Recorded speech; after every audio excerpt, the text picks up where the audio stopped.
ഹജ്ജ് permit ഇല്ലാത്തവരെ കണ്ടെത്താൻ June 2 മുതൽ മക്കയിൽ പരിശോധന ശക്തമാക്കുമെന്ന് സൗദി ആഭ്യന്തര മന്ത്രാലയം അറിയിച്ചു.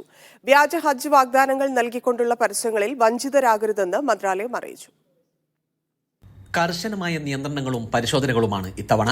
ജൂൺ 2 മുതൽ 20 വരെയുള്ള കാലയളവിൽ പരിശോധന കൂടുതൽ ശക്തമാകും.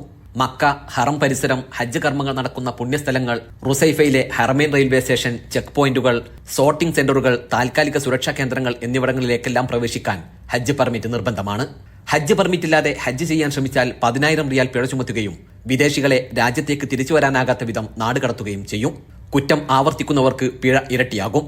കൂടാതെ ഹജ്ജ് പെർമിറ്റ് ഇല്ലാത്തവർക്ക് മക്കയിലേക്ക് യാത്രാ സൗകര്യം ചെയ്തു കൊടുക്കുന്നവർക്കും 50,000 റിയാൽ വരെ പിഴയും 6 മാസം വരെ തടവ് ശിക്ഷയും ലഭിക്കും. ഇവരുടെ വാഹനങ്ങൾ കണ്ടുകെട്ടുകയും വിദേശികളായ നിയമലംഘകരെ തടവ് ശിക്ഷയ്ക്ക് ശേഷം തിരിച്ചു വരാനാകാത്ത വിധം നാട് കടത്തുകയും ചെയ്യും. ചിലവ് കുറഞ്ഞ വ്യാജ ഹജ്ജ് യാത്രകൾ വാഗ്ദാനം ചെയ്തുകൊണ്ടുള്ള സമൂഹ മാധ്യമങ്ങളിലെ പ്രചരണങ്ങളിൽ വഞ്ചിതരാകരുതെന്ന് ആഭ്യന്തര മന്ത്രാലയം ഓർമ്മിപ്പിച്ചു. അതത് രാജ്യങ്ങളിലെ ഹജ്ജ് ഓഫീസുകളുമായി ബന്ധപ്പെട്ട് ഹജ്ജ് വിസ നേടുകയോ നുസ്ക് ആപ്പ് വഴി ഹജ്ജ് പെർമിറ്റ് എടുക്കുകയോ ചെയ്യണമെന്നും മന്ത്രാലയം അറിയിച്ചു.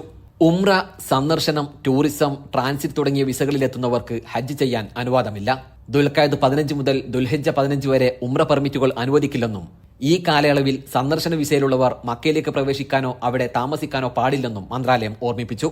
നിയമലംഘകരെക്കുറിച്ച് വിവരം ലഭിക്കുന്നവർ മക്ക, റിയാദ്, ഷർഖിയ എന്നീ പ്രദേശങ്ങളിൽ നിന്നും 911 എന്ന നമ്പറിലും മറ്റു പ്രദേശങ്ങളിലുള്ളവർ 999 എന്ന നമ്പറിലും അറിയിക്കണമെന്നും മന്ത്രാലയം പൊതുജനങ്ങളോട് ആവശ്യപ്പെട്ടു. Gafoor Kondotty, media 1, Jeddah.